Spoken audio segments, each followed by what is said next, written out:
शूद्र पढ़ नहीं सकते, उन्हें पढ़ने की अनुमति नहीं है। शूद्रों के पास निजी संपत्ति नहीं होनी चाहिए। ब्राह्मण जब चाहे शूद्रों की संपत्ति पर अधिकार जमा सकते हैं। यदि कोई शूद्र ब्राह्मण का अपमान करता है तो उसकी जीभ काट देनी चाहिए। शूद्र धार्मिक अनुष्ठानों में भाग नहीं ले सकते। वे उच्च जातियों के साथ बैठकर भोजन नहीं कर सकते। ये सारी बातें मनुवादियों के धर्म ग्रंथ मनुस्मृति में है। जिस मनुस्मृति पर सवाल उठते ही मनुवादी तांडव करने लगते हैं, उसी मनुस्मृति में दलितों पर ऐसी पाबंदियों का जिक्र है। पिछले दिनों जब मनुस्मृति पर बवाल मचा, हिंदुवादी संगठनों की ओर से ये प्रदर्शन देखने को मिले। मनुवादी मनुस्मृति पर उठ रहे सवालों के विरोध में विरोध तो करते हैं, लेकिन उसका समाधान नहीं बता पाते या कोई वैसा तर्क नहीं दे पाते जिससे यह सुनिश्चित हो कि उसमें जो लिखा है ठीक लिखा है, क्योंकि वह भी जानते हैं कि चीजें सामान्य नहीं है। यह वही मनुस्मृति है जिसे बाबा साहेब डॉक्टर भीमराव अंबेडकर ने भी दलित विरोधी बताया था और महाड़ में सार्वजनिक तौर पर इसका दहन किया गया था। ध्यान देने वाली बात है कि मनुवादियों के इस धार्मिक ग्रंथ में दलितों के साथ साथ महिलाओं के साथ भी ज्यादती की गई है।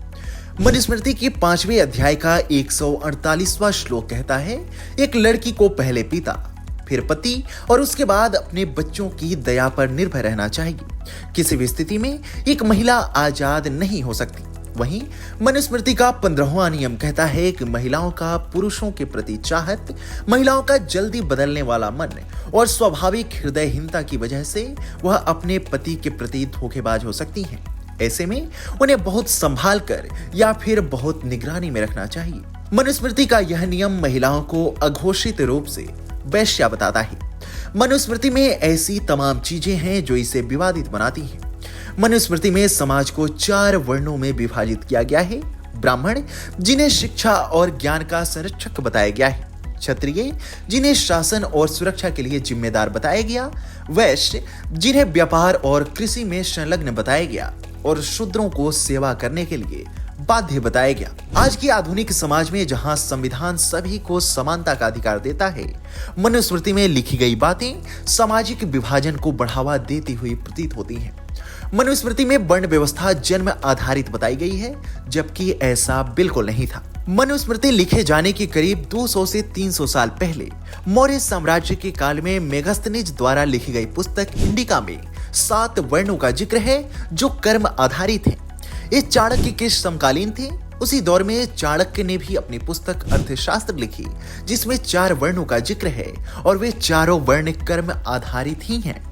ऐसे में चीजें क्या हैं और उत्तर वैदिक काल एवं बाद के समय में सामाजिक ठेकेदारों और मनवादियों ने चीजों को कैसे दूषित किया, इसका अंदाजा आप आसानी से लगा सकते हैं। आपको बता दें कि मनुस्मृति में 12 अध्याय हैं और 2684 श्लोक हैं।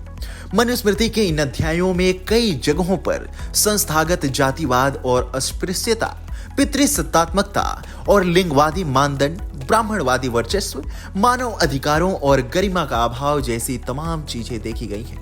यही कारण रहा है कि यह ग्रंथ हमेशा से निशाने पर रहा। बाबा साहेब भीमराव अंबेडकर ने 25 दिसंबर 1927 को इसका सार्वजनिक दहन किया। बाबा साहेब मानते थे कि मनुस्मृति ऐसा हिंदू ग्रंथ है जो जाति उत्पीड़न को संस्थागत बनाता है, निचली जातियों विशेषकर दलितों और महिलाओं के शोषण और भेदभाव को उचित ठहराता है। वह मानते थे कि ऐसे ग्रंथ के खत्म होने पर ही एक समतावादी समाज का निर्माण हो सकता है, जहां हर कोई समानता और सम्मान के साथ रहेगा। ऐसे में आज जब भारत समता मूलक समाज की दिशा में आगे बढ़ रहा है, तब जातिवाद और भेदभाव को मिटाने के प्रयासों में तेजी लाने की आवश्यकता है।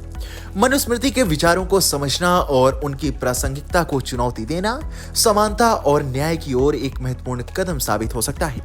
इस मसले पर आपकी क्या राय है, हमें कमेंट सेक्शन में जरूर बताएं।